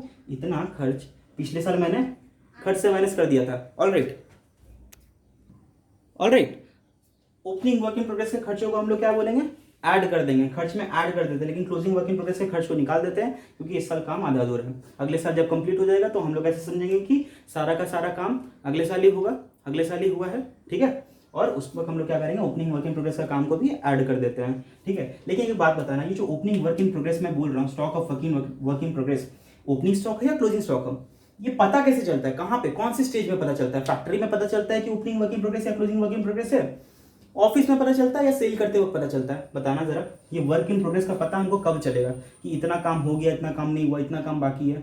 कब पता चलता है सर? ऑफकोर्स फैक्ट्री में पता चलता होगा, ऑफिस में कैसे पता चलेगा? ऑफिस में कैसे पता चलेगा कि सर हमारा वर्क इन प्रोग्रेस है हमारे पास, की कैसे पता चलेगा? फैक्ट्री में हमारे सब प्रोडक्ट जब निकलता है तो हमें दिखेगा, हाँ इतने सारे प्रोडक्ट तो फिनिश गुड्स है, लेकिन ये कुछ प्रोडक्ट है जो आधे बने हैं, जिस पे काम होना बाकी है। ठीक है? तो हम लोग फैक्ट्री में जब कॉस्ट निकालेंगे ना, फैक्ट्री के कॉस्ट के साथ में इसको एडजस्ट कर देते हैं, फैक्ट्री के कॉस्ट के साथ में इसको एडजस्ट कर देते हैं। फैक्ट्री में लगने वाले जितने खर्चे हैं ना, उसके साथ में हम लोग क्या करते हैं, इसको एडजस्ट कर देते हैं। सिंस ये जो खर्च है सिंस ये जो खर्च है इसमें क्या हुआ ना, इसमें जो खर्च हुआ है ये फैक्ट्री में ही पता चल जाता है, ठीक है। तो फैक्ट्री में ही कुछ खर्चे इसमें लग गए हैं, फैक्ट्री के कुछ खर्चे इसमें नहीं लगे। तो जितना खर्चा लग चुका है वो फैक्ट्री के खर्चे से मैं माइनस कर देता हूँ क्योंकि क्लोजिंग स्टॉक में लगे होंगे, और अगले साल जो खर्चे मैंने माइनस किया उस खर्चे को अगले साल ऐड कर दूंगा जो कि ओपनिंग स्टॉक में होगा। ऑलराइट, तो ये मेरा stock of work in progress भी गया और स्टॉक ऑफ फिनिश गुड्स को मेरे को समझाना है। देखो फिनिश गुड्स मेरे को कुछ बताना नहीं पड़ेगा, आप लोग हमेशा से करते हुए आते हो।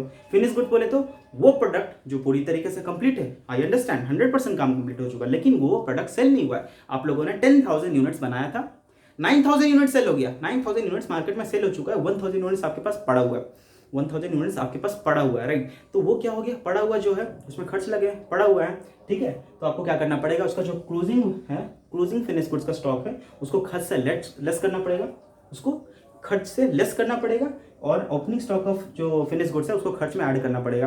अब देख पा रहे होगे, ओपनिंग वर्क इन प्रोग्रेस हो, opening stock of raw material हो या opening stock of finish goods हो, मैं बार बार बोल रहा हूँ खर्च में ऐड करना पड़ेगा। क्यों? क्योंकि पहले हम उसको खर्च से माइनस कर देते हैं, खर्च से निकाल देते हैं किसी ना किसी वजह से। यहाँ पे इसलिए माइनस करते हैं क्योंकि ये काम आधा अधूरा है, इसीलिए पिछले साल के खर्च से हम लोग उसको लेस कर देते हैं क्योंकि काम आधा अधूरा है, हम लोग मिलाना नहीं चाहते पूरे वाले काम में। फिनिश गुड्स के प्रोडक्ट कॉस्ट में हम लोग इसको मिलाने नहीं चाहते, इसलिए अलग कर दिए। ये मेरा तो कंज्यूम ही नहीं हुआ, closing stock of raw material में तो कंज्यूम ही नहीं हुआ, कंजम्पशन का पार्ट ही नहीं है, प्रोडक्शन में मेरा यूज ही नहीं हुआ, इसलिए मैं इसके खर्च को निकाल देता हूँ। स्टॉक ऑफ फिनिश गुड्स ये वो प्रोडक्ट है, ये वो प्रोडक्ट है जो मेरा सेल नहीं हुआ। Closing stock of finish goods मतलब मेरा वो प्रोडक्ट जो सेल ही नहीं हुआ, जो सेल नहीं हुआ तो मैं क्या करता हूँ उसको निकाल के हटा देता हूँ, ठीक है। क्योंकि आने वाला जो स्टेज है ना वो सेलिंग एंड डिस्ट्रीब्यूशन का खर्चा है, एंड सेलिंग एंड डिस्ट्रीब्यूशन का एक रूल है, आप याद रखना। सेलिंग एंड डिस्ट्रीब्यूशन ओवरहेड एक ऐसे खर्चे हैं जो प्रोडक्ट सेल होते हैं उनके लिए लगते हैं। मैं अपना जो सेल्समैन है ना उसको कमीशन दूंगा, तो कमीशन कितनी यूनिट्स के लिए दूंगा, जो 10,000 यूनिट्स मैंने बना लिया, प्रोड्यूस कर लिया, उसके लिए उसको कमीशन दूंगा, या उसने 9,000 यूनिट्स जो मार्केट में सेल कर दिया उसके ऊपर कमीशन दूंगा। मुझे बताओ, मैंने 10,000 यूनिट्स बना के अपने सेल्समैन को शॉप दिया, उसको दे दिया, और उसने क्या किया 9,000 यूनिट सेल कर दिया, 1,000 यूनिट्स अभी भी स्टॉक में है, तो मैं उसे कमीशन किस वैल्यू पे दूंगा, जो मेरे को सेल्स रेवेन्यू ला कर देगा ना, पक्का उस सेल्स रेवेन्यू का ही कुछ परसेंटेज में उसको कमीशन दूंगा। तो वो कौन से रेवेन्यू पे दूंगा, कौन से प्रोडक्ट पे उसको मैं कमीशन दूंगा, 10,000 पे दूं, 9,000 पे दूं कि किस पे दूं, बताओ। मैं ऑफकोर्स सर 9,000 पे दूंगा ना, क्योंकि अगले ने 9,000 यूनिट सेल कर दिया, तो 9,000 यूनिट्स का जो भी मेरे को सेल्स रेवेन्यू उसने ला कर दिया होगा उसका certain amount of percentage, certain percent में उसको क्या दूंगा, कमीशन दूंगा। ये 1,000 के लिए क्यों दूं, ये 1,000 के लिए मैं क्यों दूं, क्योंकि ये तो 1,000 उसने सेल ही नहीं किया ना, तो इसके लिए कमीशन नहीं देना पड़ेगा। तो इसके लिए सेलिंग एंड डिस्ट्रीब्यूशन का आपको समझ आ रहा होगा एक एग्जांपल से कि सेलिंग एंड डिस्ट्रीब्यूशन का खर्च इस पे लगेगा नहीं, है ना। तो सेलिंग एंड डिस्ट्रीब्यूशन का खर्च वही लगता है जो प्रोडक्ट सेल होता है, जो प्रोडक्ट सेल नहीं होता उस पर सेलिंग एंड डिस्ट्रीब्यूशन का खर्च लगता भी नहीं है। ऑलराइट, यही रीजन है हम लोग क्या करते हैं, क्लोजिंग स्टॉक को पहले हटा देते हैं, क्लोजिंग स्टॉक को हटा देते हैं क्योंकि ये यूनिट सेल नहीं हुआ, ठीक है। एंड जो यूनिट ओपनिंग स्टॉक था वो तो सेल हुआ होगा, पिछले साल का क्लोजिंग स्टॉक इस साल का ओपनिंग स्टॉक है, वो तो मैंने अपने प्रोडक्शन में ऐड कर दिया होगा और दे दिया होगा अपने सेल्समैन को, है ना, प्रोडक्शन करके दे दिया होगा, और जो ओपनिंग स्टॉक है वो भी दे दिया होगा, बोला होगा ले सबको सेल करके लेके आ, उसी में से कोई प्रोडक्ट उसने बचा कर लेके चले आएगा, जो बचा कर लेके चले आया, जो प्रोडक्ट को मैं सेल नहीं कर पाया वो उसको तो मैं लेस कर दूंगा उसके कॉस्ट को, लेकिन मेरा ओपनिंग स्टॉक ऑफ जो फिनिश गुड्स है उसको मैं खर्च में ऐड कर दूंगा। ऑलराइट, ठीक है फ्रेंड्स, आपको समझ आ गया होगा कि मैं जो closing stock of finish goods हो, closing stock of finish goods है उसको मैं क्या करता हूँ, लेस कर देता हूँ, and opening stock of finish goods को मैं क्या करता हूँ, ऐड कर देता हूँ, क्योंकि आगे जो खर्च लगेंगे वो मेरा उन्हीं यूनिट्स पे लगेंगे, उन्हीं यूनिट्स पे लगेंगे जो यूनिट्स एक्चुअली सेल हुए हैं। जो सेलिंग एंड डिस्ट्रीब्यूशन का जो खर्च होने वाला है वो उन्हीं यूनिट्स पे लगेंगे जो यूनिट सेल हो रहे हैं, जो यूनिट सेल नहीं हो रहे उस पर खर्च नहीं लगेंगे, तो मैं उनको क्या कर रहा हूँ, निकाल के साइड कर दे रहा हूँ। ये अगले साल सेल होंगे, अगले साल बच गए ना, इस साल अगले साल सेल होंगे, तो अगले साल मैं प्रोडक्शन में जोड़ दूंगा, बोलूंगा ले भाई इतना सेल करके आ, अब मैं तब उसको खर्च में जोड़ूंगा, अभी मैं नहीं जोड़ रहा हूँ, राइट। तो देखो अगर आप देखोगे तो हमारा जो न्यू फॉर्मेट है वो न्यू फॉर्मेट ऐसा क्यों बन रहा है, ठीक है। मैं आपको एक न्यू फॉर्मेट दे रहा हूँ जहां पे अगर आपके पास स्टॉक का आ जाता है एडजस्टमेंट क्वेश्चन में तो आप उसको अच्छी तरीके से कर पाओ, ठीक है। आज के बाद में क्या होगा, आपको डर नहीं लगेगा कि यार कब ओपनिंग स्टॉक क्लोजिंग स्टॉक क्या हो रहा है, लेस हो रहा है, कितना लेस हो रहा है, क्या हो रहा है, कब कहाँ पे वैल्यूएशन करना है, वो आपको डर आज के बाद निकल जाएगा, आई एम श्योर। मैं आपको कैसा फॉर्मेट दे रहा हूँ, ये मेरा रहा पर्टिकुलर्स, ठीक है, ये मेरा रहा इनर कॉलम आउटर कॉलम, ठीक है। ये मेरा क्या है, स्टेटमेंट ऑफ कॉस्ट, इसको मैं कॉस्ट शीट बोलता हूँ। ऑलराइट, सबसे पहली बात मैं एक ऐसा स्टेटमेंट ले रहा हूँ, एक ऐसा फॉर्मेट आपको दे रहा हूँ जहां पे क्या करना है ना, जहां पे हमारे पास सारा स्टॉक है, stock of raw material, work in progress and finish goods, सारा का सारा स्टॉक हमारे पास है। तो देखो क्या होता है, पहले opening stock of raw material हमारे पास होगा, राइट, इतना क्वांटिटी होगा, इतने का होगा, मैंने ऐड किया होगा क्या, परचेस, मैं साल के दौरान कुछ परचेस भी किया होगा, साल के दौरान कुछ परचेस भी किया होगा, परचेज ऑफ रॉ मटेरियल, इतना मेरे पास था मैंने और इतना परचेस कर लिया, राइट, मेरे पास टोटल इतना हो गया। इससे मैं क्या करता हूँ, लेस कर देता हूँ, क्या लेस कर देता हूँ, closing stock of raw material, closing stock of raw material को मैं क्या करता हूँ, लेस कर देता हूँ यहाँ से, ठीक है। तो मेरा ये क्या आ गया, मटेरियल कंज्यूम्ड आ गया, नहीं ये मेरा आ गया मटेरियल कंज्यूम्ड, ऑलराइट, ये मेरा मटेरियल कंज्यूम्ड आ गया जो कि ये है, ऑलराइट, ये मटेरियल कंज्यूम में मेरा खर्चा है। कोई अगर आपको मार्केट में पूछे कि भैया आपका मटेरियल जितना परचेस करते हो वो खर्च है या फिर मटेरियल जितना कंज्यूम हो जाता है, जितना कंज्यूम हो जाता है वो खर्च है, बोलना भैया ढंग से समझा कर कि मटेरियल जो आप लोगों ने परचेस किया ना, आई एग्री भैया कि मटेरियल परचेस करने में आपके पॉकेट से जेब से पैसे तो गए होंगे, लेकिन वो उसको खर्च का पार्ट नहीं मानेंगे, उसको कॉस्ट का पार्ट नहीं मानेंगे, सिंस क्योंकि हमारे प्रोडक्शन में वो नहीं लगा।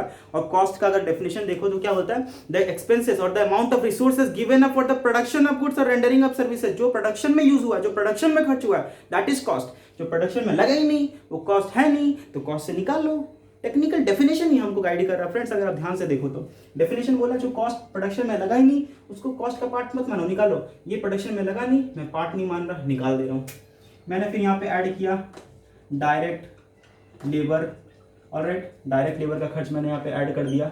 फिर मैं कुछ डायरेक्ट अगर एक्सपेंस होते हैं तो मैं यहाँ पे ऐड कर देता हूँ, डायरेक्ट एक्सपेंसेस ऐड कर देता हूँ। Now it will give me prime cost, क्या आ जाएगा मेरा प्राइम कॉस्ट, जिसको मैं बोलता हूँ 1। ये मेरे लिए पार्ट 1 है, ठीक है। एक ऐसा स्टेज है, ये स्टेज है जहाँ पे मुझे पता चल गया कि हाँ मेरा डायरेक्ट कॉस्ट कितना, टोटल डायरेक्ट कॉस्ट कितना लगने वाला है, ये वो स्टेज है, राइट। इसके बाद मेरा कहाँ चल जाएगा, मैंने जो रॉ मटेरियल मेरे पास आ गया, मैंने लेबर आ गया, है ना, एक्सपेंस हो गया। इसके बाद मैं क्या करूँ, उसको फैक्ट्री में भेजूंगा, फैक्ट्री में फर्दर प्रोसेस होगा वो, है ना। तो फैक्ट्री ओवरहेड सारा स्टेज है, अगर आप देखो तो फैक्ट्री ओवरहेड या इसको बोलो मैन्युफैक्चरिंग ओवरहेड, ठीक है। यहाँ पे जो भी खर्च करने वाले हैं आप इसको यहाँ लिखना, ठीक है, यहाँ पे लिखना। और अगर आप इसको यहाँ पे ऐड कर देते हो ना तो ये टोटल है, ये आपका क्या बन जाएगा पता है, ये आपका बन जाता है फैक्ट्री कॉस्ट। आपको मैंने बता दिया फैक्ट्री से रिलेटेड जितने भी खर्चे हैं वो फैक्ट्री ओवरहेड का पार्ट बनते हैं। एंड प्राइम कॉस्ट के साथ में अगर मैं फैक्ट्री ओवरहेड को ऐड कर देता हूँ, प्राइम कॉस्ट के साथ में अगर फैक्ट्री ओवरहेड को ऐड कर देता हूँ तो मेरा फैक्ट्री कॉस्ट आ जाता है, राइट। लेकिन मैं यहाँ पे क्या बोलूंगा पता है, इसको बोलूंगा gross factory overhead, gross factory cost बोलूंगा। ग्रॉस फैक्ट्री कॉस्ट क्यों बोल रहा हूँ, क्योंकि ये मेरा नेट फैक्ट्री कॉस्ट नहीं है। मतलब आपको लग रहा होगा कि फैक्ट्री कॉस्ट, फैक्ट्री तक इतना खर्च लगा, जो कि गलत बात है, क्योंकि यहाँ पे 2 एडजस्टमेंट करना बाकी है। ऐड ओपनिंग, मैंने आपको बोला था याद है, ओपनिंग WIP का जो भी खर्च है वो आप यहाँ पे करो, लेस क्लोजिंग WIP जो भी है तो खर्च यहाँ करो, नेट आप यहाँ पे लिखो। और अब जो आएगा फिगर, ये फिगर आपका होगा नेट फैक्ट्री कॉस्ट। ये क्या आ गया आपका नेट फैक्ट्री कॉस्ट। हाँ, फैक्ट्री तक लगने वाला खर्चा, फैक्ट्री तक लगने वाला खर्चा ये है, ये नहीं है। इसमें आपको 2 चीज का एडजस्टमेंट करना पड़ेगा। किसका, ओपनिंग वर्क इन प्रोग्रेस का, क्लोजिंग वर्क इन प्रोग्रेस का। ओपनिंग वर्क इन प्रोग्रेस को आप लोगों ने खर्च में ऐड कर दिया है ना, खर्च में कॉस्ट के साथ में आप लोगों ने ऐड ही तो किया है ना, ऐड ही किया है। लेकिन क्लोजिंग वर्क इन प्रोग्रेस को आप लोगों ने लेस किया। क्यों लेस किया, क्योंकि ये काम अधूरा है, ये काम अधूरा है, इस पे आधा काम हुआ। जितना % काम हो चुका है उसके लिए जितना मुझे खर्च करना पड़ा मैं यहाँ से निकाल दे रहा हूँ, क्योंकि मैं जो कॉस्ट शीट बना रहा हूँ वो फिनिश गुड्स के लिए बना रहा हूँ। मैं नहीं चाहता फिनिश गुड्स का जो टोटल कॉस्ट है उसमें मेरा कोई आधा अधूरा काम का कॉस्ट घुसा रहा है, उसको मैं अभी निकाल दे रहा हूँ। अगले साल जब काम होने लगेगा तो मैं क्या करूँगा, इस काम को पहले भेजूंगा, ठीक है। तो ये काम में जो काम बचा हुआ है, जितने का काम बचा हुआ वो काम उसमें हो जाएगा, कंप्लीट हो जाएगा, अगले साल फिनिश गुड्स में मिल जाएगा, तो मैं उसका वैल्यूएशन कर दूंगा। अभी के लिए मैं कॉस्ट में निकाल दे रहा हूँ। यही क्लोजिंग स्टॉक जब अगले साल के लिए ओपनिंग स्टॉक बन जाएगा तो मैं उसे कॉस्ट में ऐड कर दूंगा, ऑलराइट।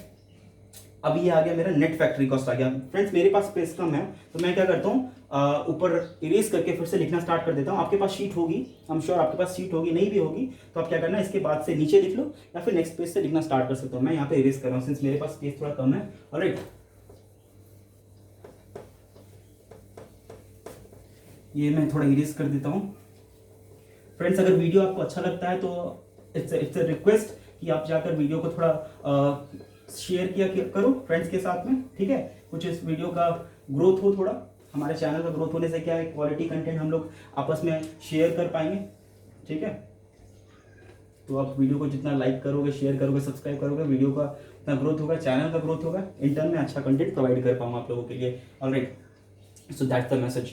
हाँ, तो मेरा क्या था, नेट फैक्ट्री कॉस्ट निकल गया था, राइट। तो नेट फैक्ट्री कॉस्ट मेरा आ चुका था, जो कि यहाँ था। मैंने इसको क्या दिया था बोलो तो, कौन सा नंबर दिया था, नंबर 2 दिया था। नंबर 1 मैंने किसको दिया था, स्टेज पहला स्टेज प्राइम कॉस्ट को मैंने नंबर 1 दिया था। फिर मेरा फैक्ट्री जो नेट फैक्ट्री कॉस्ट उसको मैंने नंबर 2 दिया था, राइट। ये मेरा स्टेज नंबर 2 है, मतलब फैक्ट्री तक लगने वाला सारा खर्च यहाँ पे आ गया। मैंने बोला था ना कॉस्ट शीट क्या है, cost sheet is nothing but a statement which shows the breakup of cost. हर एक स्टेज में कितना कितना खर्च लगा वो मेरे को बताता है, कॉस्ट शीट बताता है। तो फैक्ट्री तक लगने वाला सारा खर्चा यहाँ पे है, मुझे पता चल गया। इसके बाद कहाँ जाएगा, ऑफिस एंड एडमिनिस्ट्रेटिव ओवरहेड का खर्चा, ऑफिस एंड एडमिनिस्ट्रेटिव ओवरहेड में खर्चा। मेरे को बात बताओ, ऑफिस आप लोगों ने क्यों सेटअप किया, सर इसी प्रोडक्शन के लिए सेट किया, हम लोग समझ चुके हैं सर, है ना। तो आप लोगों ने ऑफिस सेट क्यों किया है, इसी के लिए सेट किया। ये इसी गुड जो प्रोडक्ट आप लोगों ने बनाया ना, उस प्रोडक्शन करने के लिए, तो प्रोडक्शन को गाइड करने के लिए, तो प्रोडक्शन अपनी कंपनी का पॉलिसी को फ्रेम करने के लिए। तो आप एक मैन्युफैक्चरिंग ऑर्गेनाइजेशन में मेन टास्क में क्या है आपका कंपनी का,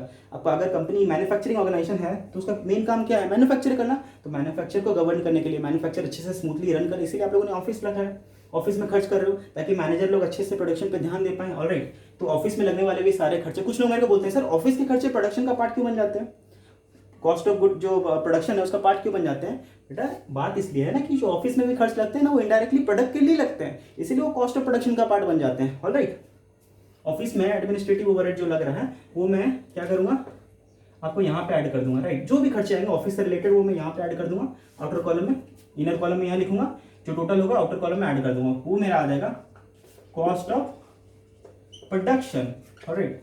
ये मेरा क्या आ गया, कॉस्ट ऑफ प्रोडक्शन आ गया, जो कि ये है। और इसको मैं क्या बोलता हूँ, स्टेज नंबर 3, ठीक है। इसको मैं बोलता हूँ stage number 3, cost of production मेरा इतना है। लेकिन एक बात बताना, स्टॉक जो रॉ मटेरियल का था उसका वैल्यूएशन हो गया, राइट। आपका जो रॉ मटेरियल स्टॉक था उसका वैल्यूएशन हो गया, वर्क इन प्रोग्रेस का स्टॉक था उसका वैल्यूएशन हो गया फैक्ट्री के साथ में, है ना। फैक्ट्री कॉस्ट के साथ में उसका एडजस्टमेंट हम लोगों ने कर दिया। फिनिश गुड्स का स्टॉक मेरे पास है। अब फिनिश गुड का स्टॉक का वैल्यूएशन मैं कहाँ करूंगा, फिनिश गुड्स का जो मैं स्टॉक है, अब वो ओपनिंग स्टॉक हो फिनिश गुड्स का या क्लोजिंग स्टॉक हो फिनिश गुड्स का, एडजस्टमेंट तो करना पड़ेगा ना। ओपनिंग फिनिश गुड्स को आप खर्चे में ऐड करोगे, क्लोजिंग फिनिश गुड्स के जो खर्चे आप लोग कॉस्ट उसको निकालोगे, एक्सक्लूड कर दोगे क्लोजिंग फिनिश गुड्स के खर्चे को। तो वो कौन से स्टेज में करोगे, cost of production is the right stage. आप लोगों ने सुना होगा कि कॉस्ट अकाउंटिंग में बोलते हैं that the finish goods are valued at cost of production पे वैल्यू करते हैं। क्यों वैल्यू करते हैं, क्योंकि आने वाला जो स्टेज है ना, वो एक ऐसा स्टेज है जहाँ पे हम लोग सेलिंग एंड डिस्ट्रीब्यूशन पे खर्च करेंगे। वो स्टेज है जहाँ सेलिंग एंड डिस्ट्रीब्यूशन पे खर्च होगा। और सेलिंग एंड डिस्ट्रीब्यूशन में मैंने बोल दिया था उन्हीं यूनिट्स पे खर्च होते हैं जो यूनिट सेल हो जाते हैं। जो यूनिट्स को सेल नहीं हो रहा है उसको मैं यहीं पे तो हटा देता हूँ ना, तो आगे मुझे पता चल पाएगा कि हाँ एक्चुअली जो मेरा खर्च हुआ है वो उन्हीं यूनिट पे हुआ है जो यूनिट सेल हुआ है। तो जो यूनिट सेल नहीं हुआ वो यूनिट को भी अगर मैं यहाँ पे घुसा के रखूँ, उस यूनिट को भी मैं यहाँ पे इंक्लूड करके रखूँ, और आगे मैं बोलता हूँ कि ये उन्हीं यूनिट पे खर्च हुआ है, ये जो सेलिंग एंड डिस्ट्रीब्यूशन का खर्च होगा वो तो उन्हीं यूनिट पे के लिए हो रहा है ना, वो उन्हीं यूनिट के लिए हो रहा है कि जो सेल हो रहा है। लेकिन यहाँ पे जो कॉस्ट ऑफ प्रोडक्शन है ये किसके लिए है, ये तो टोटल प्रोडक्शन के लिए है ना, ये तो जितना प्रोडक्शन हो गया उसका खर्च है। लेकिन मैं आगे लेके जाना चाहता हूँ उसी को जो सेल होगा, तो मैं क्या करूँगा, क्लोजिंग स्टॉक का जो है खर्च उसको निकाल दूंगा, ताकि आगे जो जाएगा वो वही यूनिट जाएगा, उसी यूनिट का कॉस्ट जाएगा जो यूनिट सेल हो रहा है। समझ रहे मेरी बात, बहुत अच्छे से समझो यार। मेरा वीडियो देखने के बाद में आप लोगों के लिए रिक्वेस्ट यही होगा, थोड़ा खुद से एनालिसिस करो, थोड़ा एनालिसिस, जितना एनालिसिस कर पाएंगे उतना स्ट्रेंथ इसके अंदर जा पाएगा मेरा, ठीक है, उतना अंदर हम लोग जा पाएंगे इसके अंदर, कॉन्सेप्ट के अंदर में। देखो कॉस्ट ऑफ प्रोडक्शन के साथ में मैं क्या करता हूँ, add opening stock of finish goods, ठीक है, लेस करूंगा closing stock of finish goods. Opening stock of finish goods को मैंने क्या किया, यहाँ पे ऐड किया। Closing stock of finish goods को मैंने क्या किया, यहाँ पे लेस किया। जो जो जो जो हमारा फिगर निकल के आएगा उसको मैं यहाँ पे लिख दूंगा, ऑलराइट, यहाँ पे लिख दूंगा। ये जो मेरा स्टेज आएगा उसको मैं बोलूंगा कॉस्ट ऑफ गुड्स सोल्ड। क्या आ गया मेरा, कॉस्ट ऑफ गुड्स सोल्ड आ गया। इसको मैं बोलता हूँ स्टेज नंबर 4, ठीक है। मेरा कॉस्ट ऑफ प्रोडक्शन के साथ में opening stock of finish goods, closing stock of finish goods का मैंने एडजस्टमेंट कर दिया। करने के बाद में जो मेरा पास बच रहा है वो मेरा आ गया cost of goods sold, alright. जो मेरा opening stock of finish goods है मैं उसे कॉस्ट के साथ में, कॉस्ट ऑफ प्रोडक्शन के साथ में ऐड कर दे रहा हूँ, क्योंकि ये प्रोडक्ट जो है ये फिनिश गुड्स मेरे पिछले साल के बचे हुए हैं। पिछले साल क्लोजिंग स्टॉक था, पिछले साल का क्लोजिंग स्टॉक था जो कि बच गया था। मैंने खर्च से उसका खर्च, टोटल कॉस्ट से क्या किया, कॉस्ट ऑफ प्रोडक्शन से मैंने उसका कॉस्ट निकाल दिया था, क्लोजिंग स्टॉक का कॉस्ट निकाल दिया था, राइट। इस साल ऐड कर दे रहा हूँ, क्यों, इस साल वो सेल होगा, इस साल सेल होगा तो आगे भी वही बढ़ेगा, वो यूनिट को भी आगे बढ़ेगा, उस पर भी सेलिंग एंड डिस्ट्रीब्यूशन एक्सपेंसेस इनकर होने वाला है। तो मैं क्या करूँगा, उसको खर्च में ऐड कर दे रहा हूँ, ठीक है। वो गुड्स वो गुड्स, ठीक है, जिनका कॉस्ट मैंने पिछले साल लेस कर दिया था, उन्हीं गुड्स का जो कॉस्ट है इस साल मैं ऐड कर रहा हूँ कॉस्ट ऑफ प्रोडक्शन के साथ में, ठीक है, ऐड कर दे रहा हूँ। ये क्यों ऐड कर रहा हूँ? क्योंकि आगे ये गुड्स जाएंगे, ये गुड्स फिर से रह जाएंगे, इस बार रह जाएंगे, आगे नहीं जाने वाले, आगे मतलब सेलिंग एंड डिस्ट्रीब्यूशन में सेल नहीं होने वाले, तो इस पर ये खर्च नहीं होगा, ठीक है, सेलिंग डिस्ट्रीब्यूशन का खर्च इस यूनिट्स पे नहीं लगने वाला, ठीक है ना, तो मैं इसको आगे नहीं भेजूंगा। जो भी मेरा क्लोजिंग स्टॉक का यूनिट होगा उसका वैल्यूएशन किस पे होगा? कॉस्ट ऑफ प्रोडक्शन पे होगा। नेक्स्ट क्लास में हम लोग क्या करेंगे? क्वेश्चन देखेंगे इसके ऊपर, प्रैक्टिकल क्वेश्चन। आज मैं फॉर्मेट डिस्कस कर दे रहा हूँ, कॉन्सेप्ट डिस्कस कर दे रहा हूँ। अगले साल जो अगला वीडियो है उसमें मैं क्या करने वाला हूँ, एक नया क्वेश्चन लूंगा। ओके फ्रेंड्स, तो कॉस्ट ऑफ प्रोडक्शन के साथ में मैंने एडजस्ट कर दिया, opening stock of finish goods add हुआ, closing stock of finish goods less हुआ, ठीक है, मेरा आ गया कॉस्ट ऑफ गुड्स सोल्ड, मतलब वो गुड्स जो मेरा अब आगे सेल होगा, कॉस्ट ऑफ गुड्स सोल्ड, ठीक है, कॉस्ट ऑफ गुड्स सोल्ड मतलब जो गुड्स सेल होंगे उनका कॉस्ट अभी तक। इसके साथ में ऐड करने वाला हूं मैं क्या? Selling and distribution overhead, selling and distribution overhead मेरा यहाँ पे ऐड होने वाला, ठीक है। अब मेरे पास किसी भी तरह का कोई भी स्टॉक नहीं है, ना रॉ मटेरियल का, ना वर्क इन प्रोग्रेस का, ना फिनिश गुड्स का, तो नीचे तो कोई एडजस्टमेंट होगा नहीं। कॉस्ट ऑफ गुड्स सोल्ड के बाद अगर मैं ऐड कर देता हूं सेलिंग एंड डिस्ट्रीब्यूशन ओवरहेड का सारा खर्चा, ठीक है, और ये कितने यूनिट्स के लिए होगा? ये हमेशा याद रखना, सेलिंग एंड डिस्ट्रीब्यूशन ओवरहेड का जो खर्चा होता है वो उन्हीं यूनिट के लिए होता है, जो यूनिट सेल हो रहा है। जो यूनिट सेल नहीं हो रहा है उसके लिए सेलिंग एंड डिस्ट्रीब्यूशन ओवरहेड का खर्चा नहीं लगता है। ऑलराइट, तो ये मैंने किया यहाँ पे, तो ये मेरा जो निकल के आ गया ऐड करने के बाद, कॉस्ट ऑफ गुड्स सोल्ड के बाद में अगर मैं सेलिंग एंड डिस्ट्रीब्यूशन का खर्चा ऐड कर देता हूँ, ठीक है, इसके साथ में अगर मैं ये ऐड कर देता हूँ, तो अब जो मेरा निकल के आएगा उसको मैं बोलता हूँ कॉस्ट ऑफ सेल्स, सेल करने तक का टोटल खर्चा, या फिर इसको मैं बोलता हूँ टोटल कॉस्ट, ठीक है। इसके साथ में आप ऐड कर दो प्रॉफिट, क्वेश्चन में आपके पास अगर प्रॉफिट दिए तो प्रॉफिट ऐड कर दो, तो आपके पास सेल आ जाएगा, सेल की टोटल वैल्यू आ जाएगी। ऑलराइट, अगर आपके पास सेल की वैल्यू दी हुई है, टोटल कॉस्ट आप लोगों ने कैलकुलेट कर लिया, जो बीच का डिफरेंस आएगा दैट विल बी प्रॉफिट, है ना। आप कुछ भी कैलकुलेट कर सकते हो, किसी भी तरीके से घुमा के आप कैलकुलेशन कर सकते हो। ऑलराइट, तो friends this was the simplest form in which I could have explained you cost sheet का टोटल जो धमाका है ना मार्केट में, कि यार ये ओपनिंग स्टॉक ऐड क्यों होता है, क्लोजिंग स्टॉक लेस क्यों होता है, एडजस्टमेंट हम लोग इसको जो क्लोजिंग स्टॉक का जो वैल्यूएशन होता है किस प्राइस पे करना चाहिए, कब करना चाहिए, which is the right time, ठीक है ना। ये स्टेज वाइज मैंने क्या किया, आपको कॉस्ट का ब्रेकअप भी दिखा दिया, पर्पस आपको पता चल गया कि हाँ कॉस्ट शीट क्यों बनाते हैं, कॉस्ट शीट का फॉर्मेट मेरा डिस्कस हो गया। नेक्स्ट क्लास में मैं क्या करने वाला हूँ, क्वेश्चन लेने वाला, ठीक है। उस क्वेश्चन में हम लोग क्या करेंगे ना, मतलब अच्छे तरीके से मैं क्या करूँगा, कॉन्सेप्ट को और एक बार डिस्कस करने की कोशिश करूँगा। उस क्वेश्चन की मदद से जो मैं लूँगा वहाँ पे ये कॉन्सेप्ट हमेशा के लिए आपका हो जाएगा, बहुत प्यारी तरीके से मैं उसको समझा दूंगा। ऑलराइट, बने रहिए तब तक, सब चैनल को सब्सक्राइब कर लेना, ठीक है, और यार अपने फ्रेंड्स तक जरूर पहुँचाओ। चैनल अच्छा लगता है तो लाइक करो, सब अगर बड़ा हो यार, ठीक है, एंड अच्छा लगे तो ठीक है। Thank you so much, bye bye.